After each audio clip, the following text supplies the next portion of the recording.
Okay, so this is the second video lecture in the second chapter of sociology. So we're in the chapter on culture. The previous video lecture, I ended with the topic of cultural universals. And you'll remember that cultural universals are things that are thought to be in all human groups. So now I want to shift topics a little bit and talk about different ways in which we experience different cultures or I should say, different attitudes, different perspectives on cultural differences. And this stuff on this slide, or at least these first two ideas, ethnocentrism and cultural relativism, are really important ideas. And that I'll come back to throughout the rest of the semester, actually. And so I have an additional slide after this specifically to those two concepts. So basically, so when we talk about ethnocentrism, when we experience a new culture, we can either experience it with curiosity and comfort, or we might be confronted with another culture and be uncomfortable. And so when we experience a culture and we go, oh my gosh, that's really weird. They don't do that. My culture does not do that.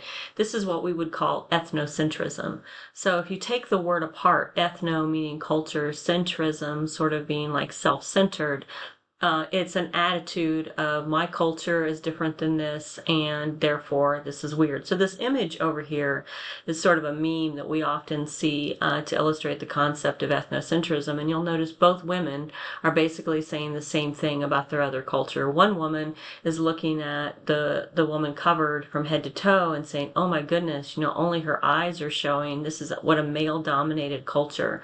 And then the woman whose body is covered is looking at the other one and saying, "Oh my goodness, only her eyes are covered. What a male dominated." And so both of them are using their own cultural values to judge the other. And that's the key, your own cultural values.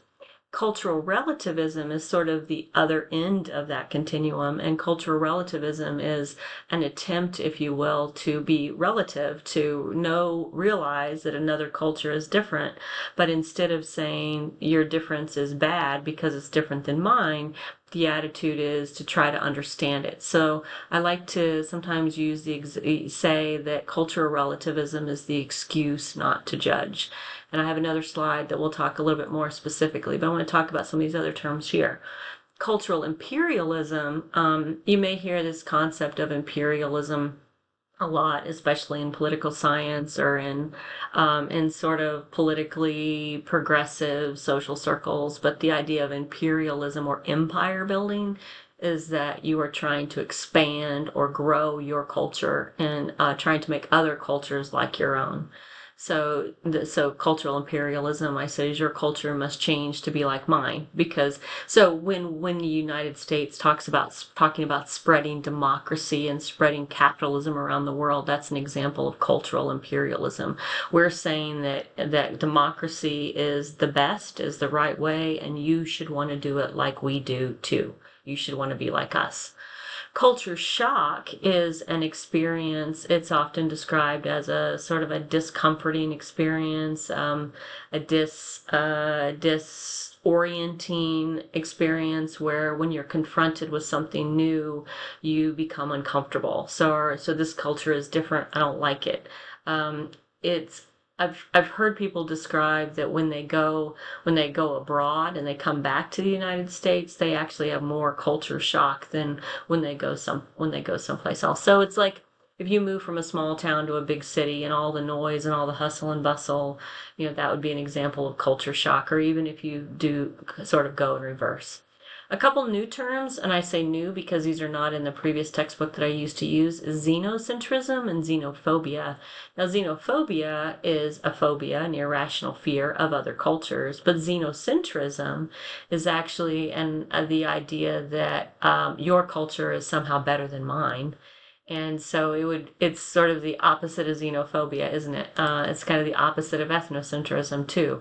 But it's this notion that if I an example might be that people who come to the United States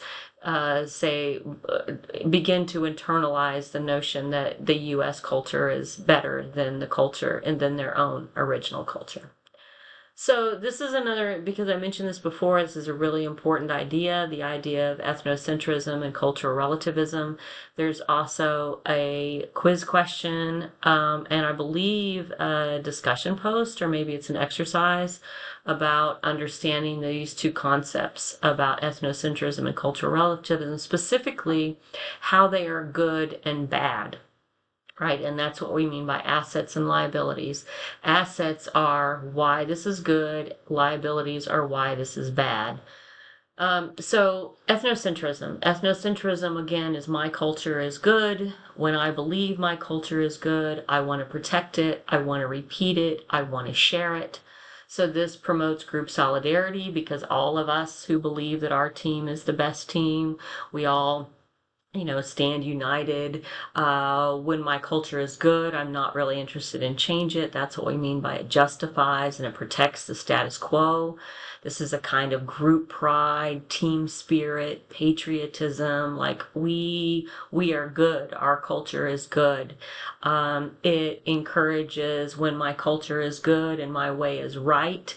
It encourages everyone to do it that way, and we follow the rules because we believe the rules are right. Right? That's why it's good. The downside of ethnocentrism is when I believe my way is the right way and I am inflexible and I conform, anything that's not that way is bad, and this can potentially lead to hate and war and oppression, and anyone who does things different than my way is wrong. So we often go to war, and we often treat people badly when we think they're doing things that are wrong because they're not doing things my way. So the assets and liabilities. Cultural relativism, on the other hand, the benefits of being culturally relative is it's an excuse not to judge. It's a framework for which if I attempt to understand why you do what you do, so it's using their own ideals, their own values as a way to so why do those women cover themselves up? Well, they cover themselves up because they believe the woman's body is sacred and that she is a temptress. And so, oh, well, that makes sense then why we would cover them up. So when I understand why you do what you do, okay, well, that makes a little bit more sense. You think differently than I do, you act differently than I do, but that all sort of makes sense. It's a framework for understanding. It welcomes differences because it attempts to be culturally relative means I embrace difference. I'm inclusive. I tolerate people who organize their lives differently. Maybe I even celebrate. Tolerance is kind of a weak word, but I celebrate the way other people do it. So it really is about acceptance and inclusion and curiosity and change and growth and embracing differences.